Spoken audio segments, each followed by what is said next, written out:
Really quick, I want to tell you about Cruises Only at cruisesonly.com. They're the world's largest cruise-only agency and get the best amenities, discounts, and upgrades available. So contact Cruises Only at cruisesonly.com or 1-800-CRUISES. This is Barry with Cruising Authority at cruisetalkshow.com, and I'm here with Mr. Phillip Allen. He is the Port Director.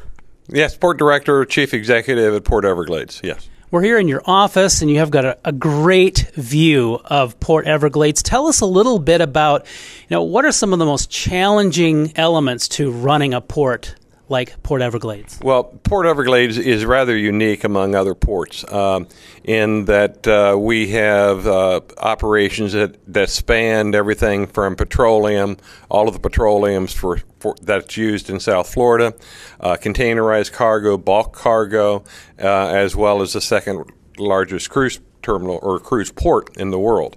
Handling up to 3.8 million passengers a year. So it's working all of those transportation elements, whether it's tank trucks or supply trucks for the cruise lines, taxis and buses, handling 54,000 passengers in a day while you're still maintaining other operations throughout the port. It's certainly a challenge. What is the largest number of cruise ships you've been able to squeeze into this port? There have been times that we've had 10, 11 cruise ships. Depend if some of them are smaller cruise ships. Currently, our operating plan is 9 in a single day. That would range from a 6,000 passenger Oasis or Allure of the Seas down to 1,000 passenger vessels from some of the other cruise lines. Now, I understand that you worked very closely with, just as an example, with Royal Caribbean when they built their new pier for the Oasis and the Allure. Tell us about how you were involved with that. Well, we were approached by Richard Fain and Adam Goldstein as the ship was in the concept phases, and convinced them that the only place logistically to handle that large of a vessel was Port Everglades. They first asked us to make a proposal for one of the ships that they would assign the other ship another place because they had 2 on order. We convinced them to bring both of them here. And in response to that, we were able to win a bidding process with them to attract them to Port Everglades, build a $75 million cruise terminal, which is the largest single-ship cruise terminal in the world, able to handle 6,000 simultaneous movements off the ship while 6,000 people are getting back onto the ship. It's interesting because in the early stages, Richard Fain, the chairman of the board of RCL, said, "Phil, our aspirational goal is to move people from their car to ship to on board the ship in 15 minutes. Well, based on our actual performance, we're running less than 10 minutes. And they are successful at that. Oh, very successful. And the ships are still sailing full.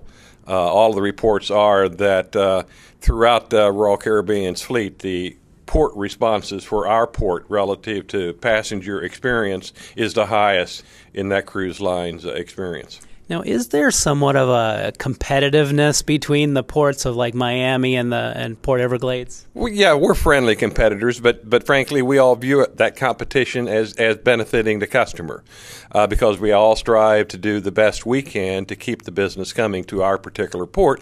That's like the old days of the rental car company war, number 1 and number 2, and they were always fighting.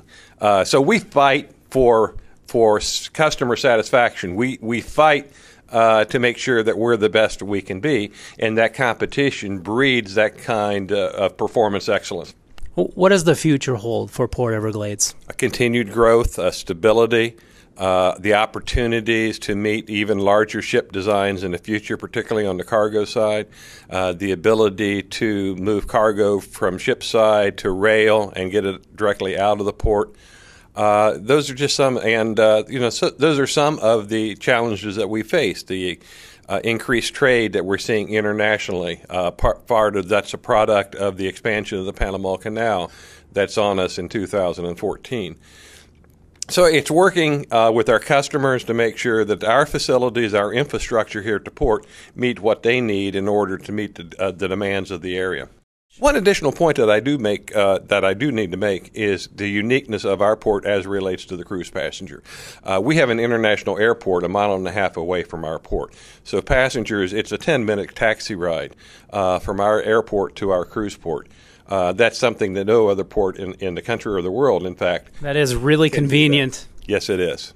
Yeah, I enjoy the fact that I can land and I can see the cruise ship sitting there from the plane. You know you haven't missed a sailing. Right. Port Everglades also attracts a lot of ocean liners.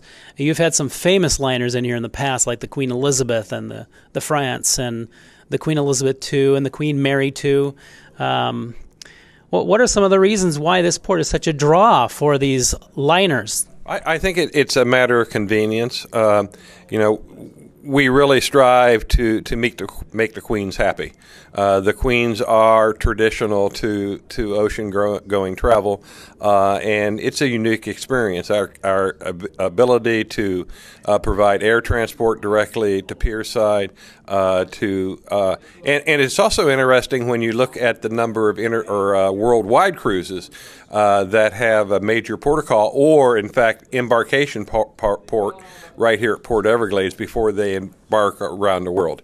And you have many world cruises that start from Fort Lauderdale. That's correct. In fact, I think we have more worldwide cruises actually embarking here. And that's also a product of our hotel industry, the ability of upscale five-star hotels to meet the clients, particularly that are embarking on a world cruise. And that's been recent growth that we've seen in our hotel market, being driven by and supported by the cruise industry. Again, thank you very much, Phillip. Thank you. Thank you very much.